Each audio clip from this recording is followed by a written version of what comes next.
여러분 안녕하세요. 손호라인입니다. 복부 데이비스 문제풀이 강의 83강 시작해 보도록 하겠습니다. 이번 시간에는 후복막 파트 411번 문제부터 415번 문제까지 풀어보도록 하겠습니다.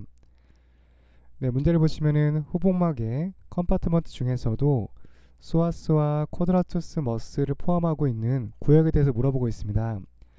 네, 이 문제는 크게 중요한 내용은 아니어서 바로 정답 체크하고 넘어가 보도록 할게요.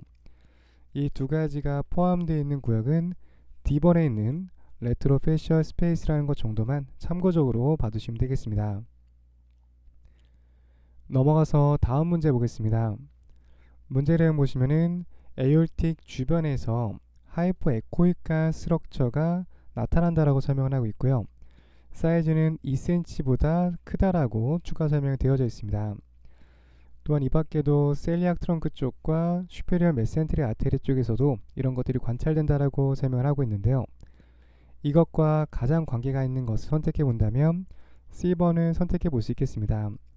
에올틱 주변에 있는 림프노드가 하이퍼 에코익하고 어두운 형태로 보여지면서 좀 사이즈가 1cm보다 큰 형태로 나타날 수 있겠습니다.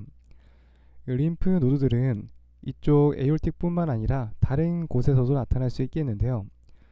대표적으로는 서비컬 쪽과 그리고 엑셀라 쪽 그리고 기타 그로인 쪽에서도 나타날 수 있습니다. 그 다음에 에올틱 주변에서도 방금 문제에서 보신 것처럼 나타날 수 있다는 점 참고적으로 봐주시면 되겠고요. 넘어가서 다음 문제 보겠습니다. 네, 본문 내용 중에서 포인트가 되는 것은 바로 이쪽인데요. 후복막 쪽에서 섬유화가 나타나는 질병에 대해서 물어보고 있습니다. 이런 것들은 어떠한 구조물에 협착을 유발할 수 있는지 물어보는 문제인데요. 정답부터 찾아보면 D번을 선택해 볼 수 있겠습니다. 이름처럼 후복막에 섬유화가 생긴다는 것은 좀 단단해진다는 건데요. 여기에 영향을 받는 것은 복부 대동맥이라고 볼 수 있겠습니다. 네, 그림 보면서 추가 설명 드려보도록 할게요. 네, 정확하게 원인을 알 수 없는 그런 상황에서 후복막 쪽에서 섬유화가 나타날 수 있겠는데요. 그림에서 보시는 이 구역에서 잘 나타난다라고 설명할 수 있겠습니다. 이 구역에서도 이런 대표적인 혈관들과 요관 등이 압박이 되면서 요관이 압박되면 수신증이 유발될 수가 있고요. 또는 대혈관들이 압박되면서 2차적인 증상들이 나타날 수 있겠습니다. 그래서 문제에서 물어보는 내용에 해당되는 보기는 복부 대동맥이 있기 때문에 대동맥을 선택해 볼 수 있겠고요. 다른 요관이라든지 이런 정맥들이 보기로 나온다면 이것 또한 정답에 포함될 수 있다라고 설명을 드릴 수가 있겠습니다. 다시 한번 정리해보면 후복막 파트에 섬유화가 일어나게 되면서 즉 좀 단단해지게 되면서 이런 연부 조직들이 압박을 받게 되는 그러한 질병으로 보시면 되겠습니다. 넘어가서 대표적인 그림 보겠습니다. 그림 보시면은 이쪽에 어둡게 보여지는 구간이 대동맥인데요. 대동맥 주변에서 이런 섬유성 물질들로 압박을 받는 것을 볼 수가 있습니다. 이 구간이 좁아지게 되겠죠.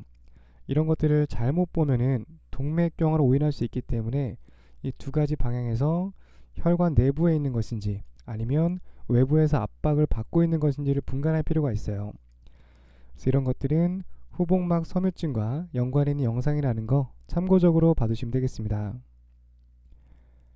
넘어가서 다음 문제 보겠습니다. 네, 본문 내용 보시면은 환자 초음파 검사 중에서 만져지는 메스가 있다라고 설명을 하고 있는데요. 가장 중요한 포인트는 신장 이식 후에 팔로업으로 검사하고 있는 이 포인트가 있습니다. 우선 이식을 했다는 것은 다른 사람의 장기를 자기 몸으로 들여왔다고 볼 수 있겠는데요. 이렇게 되면 면역 체계의 변화가 나타날 수 있겠습니다.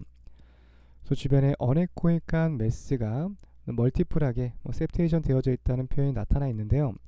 그래서 가장 중요한 포인트는 이식된 부분이 포인트이기 때문에 이것과 가장 관계 있는 것은 A번에 있는 면역 체계와 관계 있는 림포시를 정답으로 볼 수 있겠습니다. 물론 여러 가지 다른 이런 질병들도 연관이 될 수 있겠지만 이 문제에서 핵심 포인트는 이식이라는 단어이기 때문에 여기와 관계 있는 것은 A번으로 정답을 선택해 볼 수 있겠습니다. 그래서 문제풀이 하실 때는 중요한 단서를 잘 활용하셔가지고요. 정답을 선택하는 게 무엇보다 중요하다라고 말씀을 드릴 수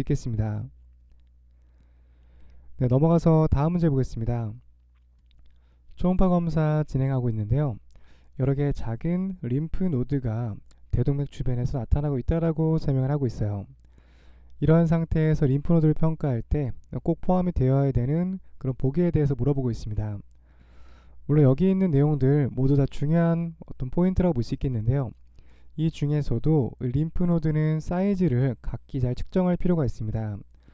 보통 기준값은 1cm까지를 정상으로 보기 때문에 이 값보다 커진 경우를 비정상으로 분류해서 판단할 필요가 있어요. 정리해보면 나머지 모두 림프노드를 평가하는데 사용될 수가 있지만 이 중에서도 크기를 체크해서 1cm보다 큰 경우를 보다 더 어버노멀한 상태로 평가하는 게 무엇보다 필요하다라고 설명을 드릴 수가 있겠습니다. 이렇게 해서 415번 문제까지 풀어봤고요. 다음 시간에 계속해서 뒤쪽 문제 풀어보도록 하겠습니다. 네, 다음 시간에 뵙겠습니다. 감사합니다.